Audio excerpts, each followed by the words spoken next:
ಪತಿ ಬಾಳು ಬೆಳಗುಂದಿ ನನ್ನ ಕಷ್ಟಗಳಿಗೆ ಸ್ಪಂದಿಸಲ್ಲ. ಜೋಡಿ ನಂಬರ್ 1 ಶೋನಲ್ಲಿ ಪತ್ನಿ ಮಾಲಾಶ್ರೀ ಕಣ್ಣೀರು.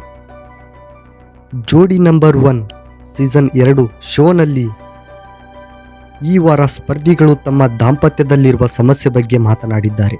ಆ ವೇಳೆ ಗಾಯಕ ಬಾಳು ಬೆಳಗುಂದಿ ಪತ್ನಿ ಮಾಲಾಶ್ರೀ ಅವರು ಪತಿ ಮೇಲೆ ಅನೇಕ ದೂರುಗಳನ್ನು ಹೊರಿಸಿದ್ದು, ಬಾಳು ಬೆಳಗುಂದಿ ನನ್ನ ಯಾವ ಕಷ್ಟಗಳಿಗೂ ಸ್ಪಂದಿಸುತ್ತಿಲ್ಲ ಎಂದು ಅಳಲನ್ನು ಮಾಲಾಶ್ರೀ ಅವರು ಹೇಳಿಕೊಂಡಿದ್ದಾರೆ. ಕಾರ್ಯಕ್ರಮವು ತನ್ನ ಪ್ರೋಮೋವೊಂದು ರಿಲೀಸ್ ಮಾಡಿದ್ದು, ಇದರಲ್ಲಿ ಈ ಜೋಡಿಗಳು ಕಷ್ಟ ಸುಖ ಹೇಳಿಕೊಳ್ಳುವುದನ್ನು ನಾವು ನೋಡಬಹುದು. ಇದರಲ್ಲಿ ಹೆಜ್ಜೆ ಹೆಜ್ಜೆಗೂ ಮಾಲಾಶ್ರೀ ಕೋಪ ಮಾಡಿಕೊಳ್ಳುತ್ತಾರೆ. ಬೆಳಗ್ಗೆಯಿಂದ ನನಗೆ ಬದುಕು ಜಟಕಾ ಬಂಡಿ ಕಾರ್ಯಕ್ರಮ ನೆನಪಾಗುತ್ತದೆ. ಹೆಣ್ಣು ಮಗಳಿಗೆ ನನ್ನಿಂದ ನೆಮ್ಮದಿ ಇಲ್ಲ ಎಂದು ಬಾಳು ಹೇಳಿದ್ದಾರೆ.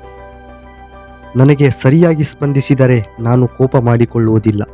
ನಮ್ಮ ಮನೆಯವರನ್ನು ಬಿಟ್ಟು ಕೊಡಬೇಡ, ನನ್ನೂ ಬಿಟ್ಟು ಕೊಡಬೇಡ. ಹೆಣ್ಣು ಮಕ್ಕಳಿಗೆ ತಿಂಗಳಿನಲ್ಲಿ 3 ದಿನ ರೆಸ್ಟ್ ಬೇಕಾಗುತ್ತದೆ. ಆ ಟೈಮಿನಲ್ಲಿ ನೀನು ಸಹಾಯ ಮಾಡಿದರೆ ನನ್ನಷ್ಟು ಖುಷಿ ಪಡೋರು ಯಾರೂ ಇಲ್ಲ ಎಂದು ಮಾಲಾಶ್ರೀ ಹೇಳಿಕೊಂಡಿದ್ದಾರೆ. ಅವಳ ಮನಸ್ಸಿಗೆ ಬೇಸರ ಆಗುವಂಥ ಪದಗಳನ್ನು ಯಾಕೆ ಬಳಸುತ್ತೀಯಾ ಎಂದು ನಟಿ ಮಾಳವಿಕಾ ಅವರು ಬಾಳು ಬೆಳಗುಂದಿ ಬಳಿ ಪ್ರಶ್ನೆ ಮಾಡಿದ್ದಾರೆ.